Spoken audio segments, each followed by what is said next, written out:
కీర్తన గ్రంథం 23వ కీర్తన 6వ వచనంలో, కృపాక్షేమములు నా వెంట వచ్చును, నేను చిరకాలము యెహోవా మందిరములో నివాసము చేసేదను.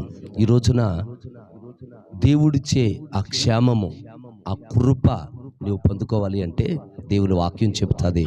దావీదు భక్తుడట, ఆయన జీవితంలో కృపాక్షేమములు నా వెంట వచ్చును అని చెప్పిన దావీదు భక్తుడు, చిరకాలము దేవుని మందిరంలో నేను నివాసం చేస్తాను. ఎక్కడ నివాసం చేస్తున్నావు? నీ నివాస స్థలం ఎక్కడ? ఎప్పుడైతే దేవుని సన్నిధిలో నివాసము చేయటానికి నీవు పూనుకుంటావో, తీర్మానం తీసుకుంటావో, నీ వెంట ఏమొస్తాయ్యా అంటే కృప క్షేమములు నీ వెంట కలుగుతాయి. ఈ ఉదయకాల సమయంలో దేవుని వాక్యాన్ని వింటున్న ప్రియమైన దేవుని బిడ్డ, నీ జీవితంలో దేవుడు అనుగ్రహించే కృప క్షేమములు నీకు కలగాలి అంటే నువ్వు ఖచ్చితంగా చేయవలసిన కార్యం ఆయన మందిరములో నివాసము చేసేవారిగా ఉండాలి.